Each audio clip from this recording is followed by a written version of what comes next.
Alright, what's good, you friggin' assholes? Today we're going to be testing the Be More Bikes V2 stem. I tested the V1, which was 150 mils of rise. This one is 90. Still have negative 15 degrees of reach. Going to be putting it on the Dreadnought V2 here at the backyard tracks that I've been lapping in a few other videos. I'll go do one warm-up lap with my stock setup and then get back and throw this hunk on the bike and let you know what I think. Let's get to it. Run on the stock setup with my 470 stays, baby. Ripping corners, manualing like a beast. Oh, high line. Another high line. Inside line.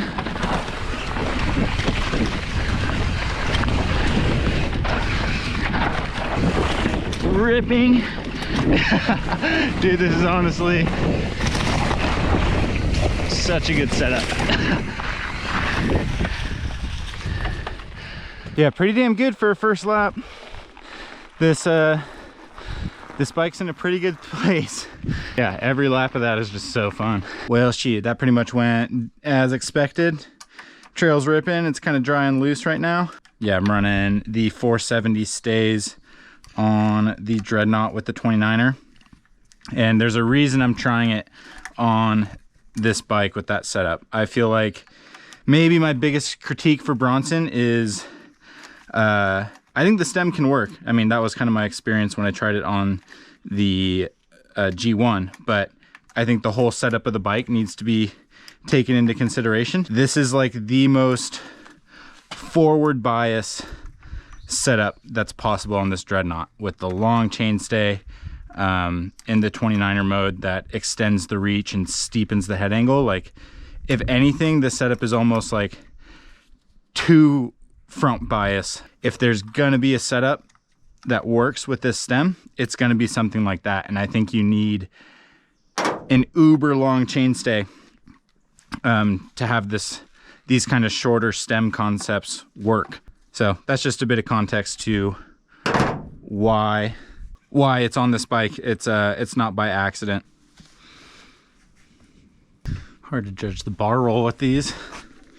Oh my god, that's gonna be so different. It's a little bit further forward, but like, I don't want to cancel out like the entire design by just rolling my bars forward. They're set up. Let's go ride.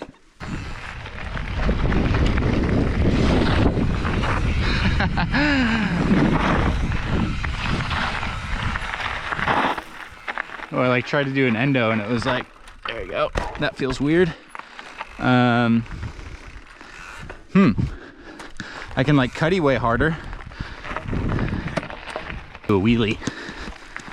Oh, backseat Billy.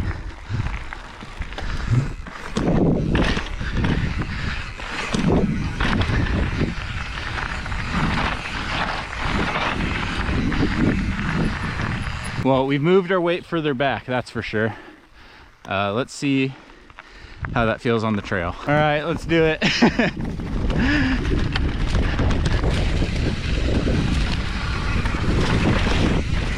Yeah. Okay, that was a little weird.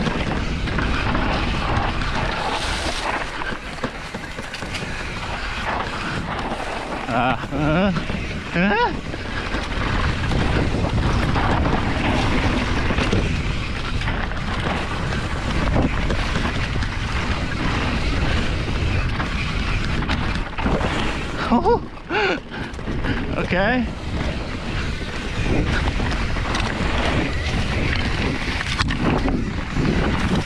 Interesting. I don't know. It's pretty, it's definitely rideable. Few things that caught me out. It like climbed up cambers a few times and caught the edge of the trail when I really wasn't expecting it. And one thing I noticed with the V1 was that the higher the speeds, kind of the better it was. And maybe there was inklings of that. Like, it just, and honestly, probably just takes an adjustment period. I think it is just a lot more sensitive. You do a little input, and if you overdo it, it can just like over exaggerate your steering input and like kind of catch edges on the trail. I feel like I'm in a more powerful position to leverage the bike around even with that longer rear end. So I don't know, we'll go for lap 2. All right, swing and bang. Try some alternate lines, see how it does.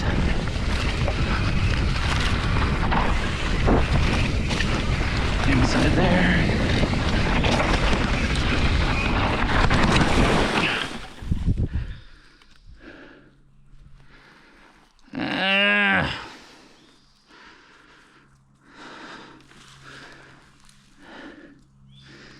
Well, I lost the front.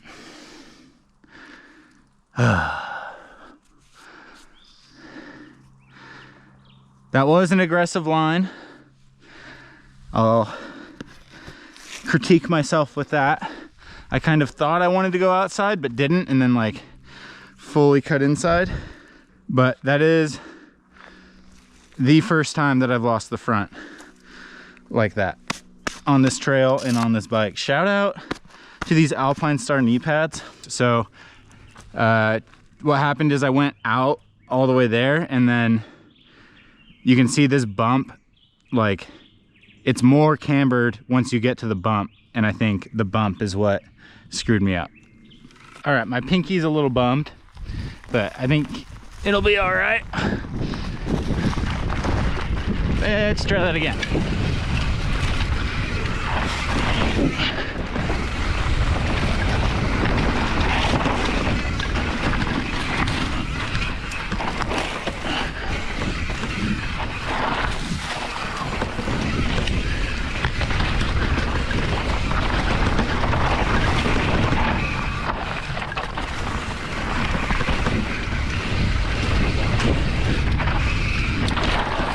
Oh, what the? I can really flick this bike around more.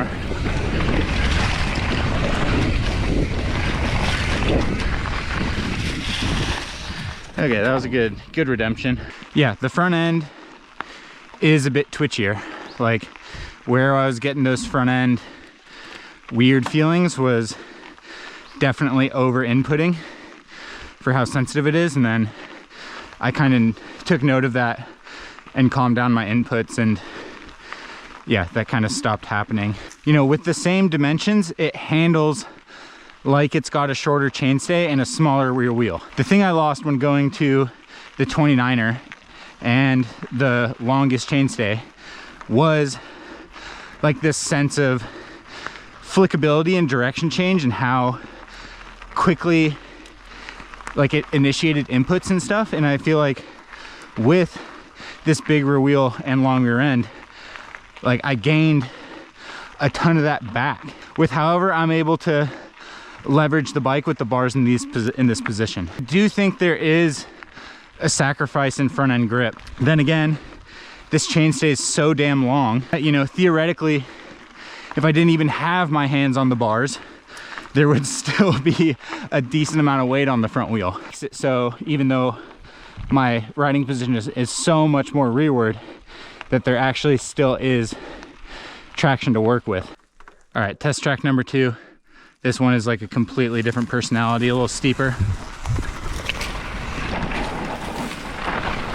Rip that. Oh, front end's all over the place.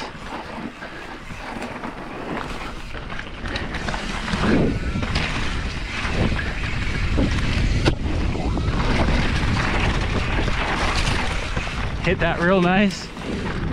Oh my God.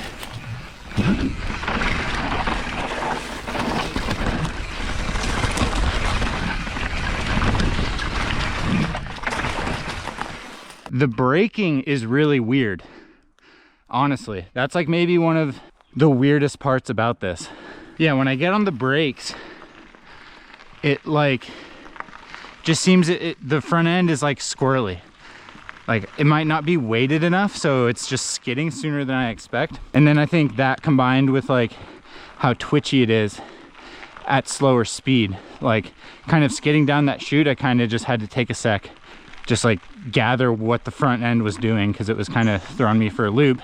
But then it ripped that that flat right-hander, like that was one of the better drifts. It's really hard to get the timing and angle of that drift right. You can get yourself in trouble because you got to catch that bench cut at the right spot, but that one just like was consistent and got right in there. And then yeah, in that goalie too, like I was just a little nervous about what the front end was doing, like catching edges and stuff. All right, I built some corners that are horrible. They're barely rideable. So let's see if this stem changes that at all.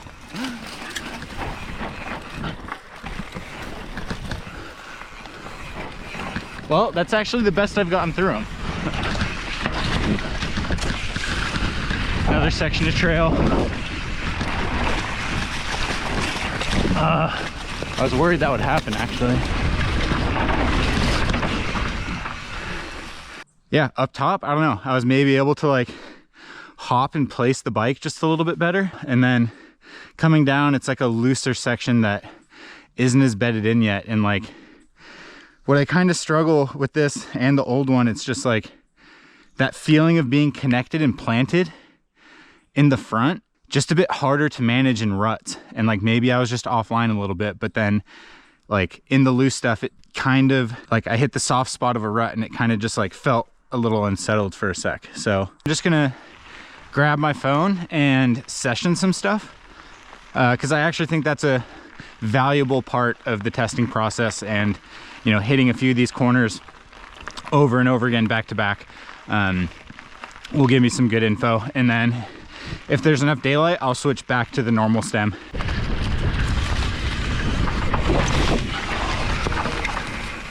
That was kind of scary. My foot, like, or my front tire almost blew out of there.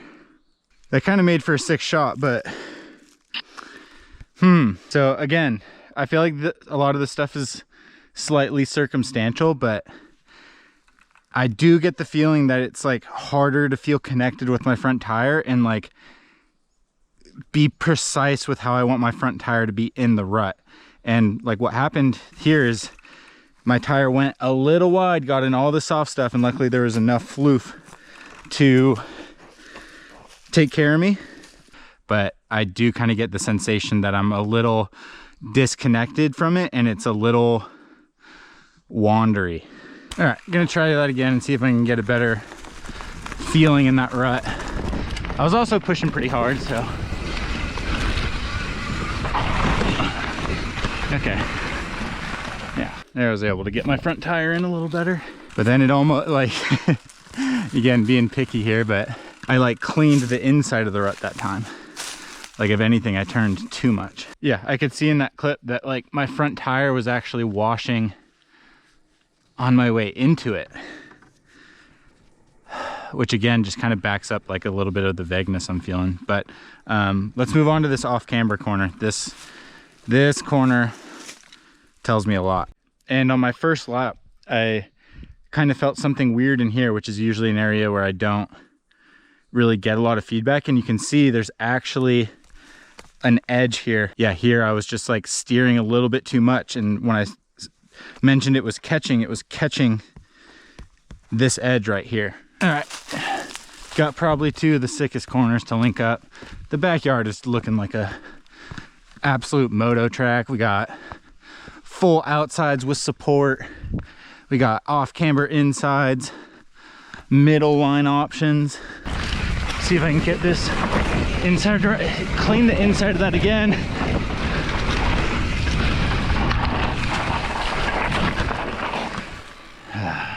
Not exactly what I wanted. I'm just not confident in those ruts.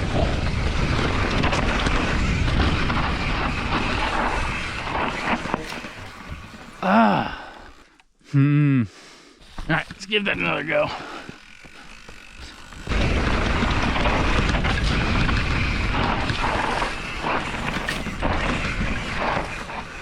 Part of me feels like I'm just thinking too hard about it.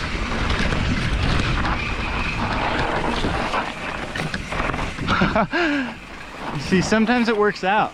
Like I hit that really good that time. I'm gonna go for the outside route. Fuck. Another front moment, dude. I'm kind of not liking this as much. Let's review the footage. Kind of had to put out my knee there. I like just oversteered when I was going out of the rut, and like just my tire was on a lean angle with not a lot of weight on it, and then it just washed up that camber. Like that's the feeling I'm getting most common on this, is like it's either washing or grabbing. Like and sometimes it's online and it's good, but I feel like I'm having to be so precise with it. It's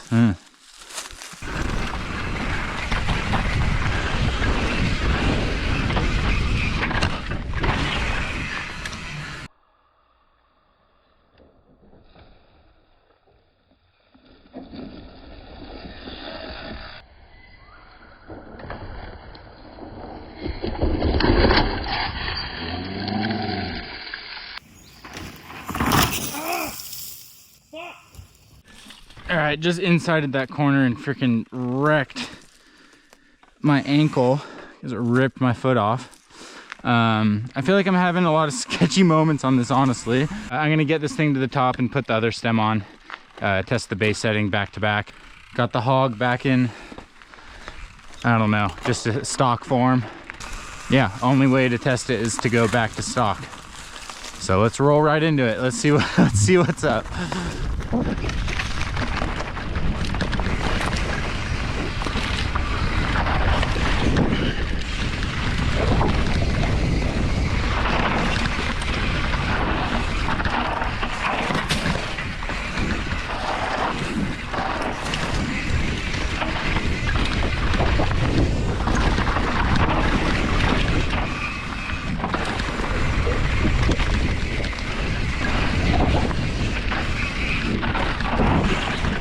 Yeah, I'm sorry, be more. Yeah. Well, I was getting kind of frustrated at the end of those laps there because just weird shit kept happening. Yeah, I mean, for better or for worse, hopped on that and just was able to lace up a pretty sick run. Even like over pushing it in the right-hander after the drifty left. You know, the front end slid. I was able to handle it. Nothing weird happened. Well, shit, I think that's a wrap. I'm getting lit up by mosquitoes. I'm dirty as fuck. The Be More stem. Yeah, on that track, on this bike, it didn't quite add up to something that made it better. Sorry, Bronson, but it's hella twitchy. It did some unpredictable things, and I can't even like tell you exactly why, but it's got something to do with the negative 15 mil offset. I don't even think the rise is that ridiculous, especially, you know, with how I have my cockpit and that being 90 mils. It's like, you know, it's higher, but it's not like absurd. But I think it's the offset that really kind of messes with the steering input. It keeps on surprising me. The rearward position absolutely makes this bike handle in some ways that I like. I'm able to get more leverage over the rear end, and I'm able to like toss it around in ways that are a little bit more difficult to do with the standard setup, but it's just the steering. It feels like I'm playing Call of Duty on 11 sensitivity. And I'm just like, and I'm off target, and it's not really like consistent where I'm off target, but I just seem to be off target. And like I front washed on this bike. It happened, which I've never done before, really. Like a full front washout. And yeah, I tried to do the same thing with the normal setup, and it just was like planted. And it's not even always the sense of what the front wheel is doing. It's like how much feel I have. And with the normal stem, I just feel planted and connected with what the front tire is doing. And I just feel like a little bit more, there's just not as much information. And when there's not feedback and a higher sensitivity, yeah, the front end just did weird things, and I started to have weird moments. Maybe if there was anything to improve it, probably a bigger reach. The bars did kind of feel a little bit in my lap. I don't know what the equation is to make it work, but I think it requires having a bike with a much bigger reach to compensate for going negative 15 as opposed to positive 45. So maybe the S4 Dreadnought would have been able to like allow me to get forward. I think even when I was trying to get forward, I just was like ended up in this awkward position. So maybe more reach, more bike to work with the shorter stem, that could make it work. But that's just a theory at this point. But yeah, I don't know what the move is. I do think I'll give this stem another chance. I'll ride it a little bit more because, you know, just like Call of Duty, once you start playing on 11 sensitivity for a couple days, you can kind of get used to it. So maybe that's the deal. Shout out to all my COD players out there. Yeah, I'll make another video on this. I'll try it on the Crestline too, because why not? But stay tuned for more testing videos. Hit me up on Patreon if you're liking the content. And yeah, I think that's about it. I'll catch you guys later. Peace.